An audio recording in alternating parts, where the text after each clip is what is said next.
The longest active streak in the NBA belongs to who, Richard? The Grizzlies. Okay. Yeah, you have so they've won 5 straight after beating the Magic last night. Jaren Jackson Jr. scored a season-high 31 points. First career game with 30 and 10 rebounds. Not to be outdone by a friend of the show, Ja Morant. He finished with 32 points. So the Grizzlies, they're now tied with the Nuggets for the best record in the West. They've won 5 in a row, as I mentioned. They're heading home to face the Jazz and San Antonio twice. So there's a pretty good chance, if you look at the standings there, that they're going to keep this momentum going. And normally, when you all are watching the show at home, I know you all are having snacks. You're drinking your coffee. Maybe put all that down, take out your AirPods.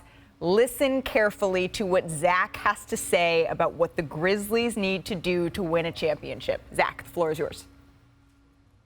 I think Memphis can win the title this year. I wouldn't pick them now. And one reason I think they need to go out and make a trade. They're saving all these draft picks and young players for some theoretical big trade for a star down the line. But here's the reality. They're probably not going to be able to pay Ja Morant, Desmond Bane, Jaren Jackson Jr., and Star X. That's just too many max salary types. Teams don't have 4 of those guys. They can win now if they just upgrade some of their back-end rotation minutes that are all young guys right now. If they got a Kuzma or a Malik Beasley, that could really boost their title chances. I think they should do it.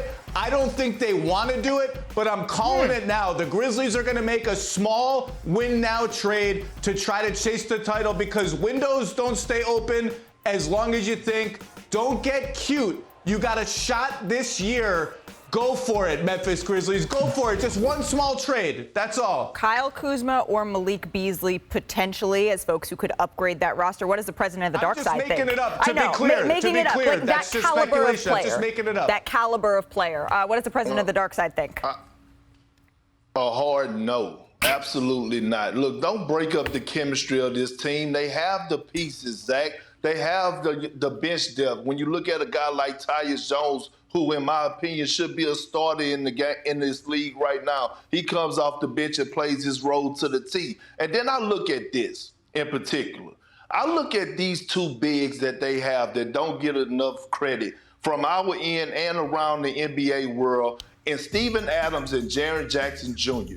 They are doing what we expected Evan Mobley and Jared Allen to do. Right now, combined, for us protecting the basket, those guys are averaging 4.3 blocks a game. Jared Allen and Evan Mobley are averaging around about 2.4. So they're almost doubling them. And I'm looking at the way that they're anchoring the defense.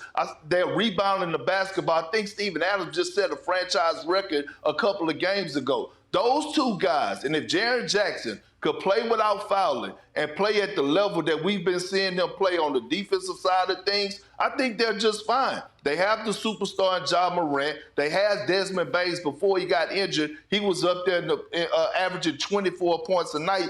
Dylan Brooks is the guy that got to elevate his game, but they have the chemistry, they have the camaraderie, and they have all the pieces that they need to compete for a title right now without making a move. Well, look, you can. I think both of you correct. The chemistry thing is very delicate. But I think to Zach's point is this. It is wide open. And right now they are part of a mix of teams that can win a championship. If you have the space and you can go make a move, right now is the time to make that move. We've seen it in history. We've seen the Detroit Pistons go get Rasheed Wallace and win a championship that year because they needed a power forward. We've seen the Lakers go get Pau Gasol in the middle of the season and go to the NBA Finals. We've seen a lot of these things. They can make a move, and that can take them from being one of the teams to the team. And to Zach's point, if you make that move now, yes, there might be some risk. It's just when you start looking in 3 years, are you going to be able to pay all of these guys the money, especially in a market like Memphis? If you're not going to be able to pay all of these guys and keep them, a la OKC, then what you do is you go into a win-now formula and you push all your chips to the tables in the next 2 seasons. I like the idea. Well, the West is just incredibly tight right now. Memphis does sit at the top. Thanks for watching ESPN on YouTube. For live streaming sports and premium content, subscribe to ESPN+.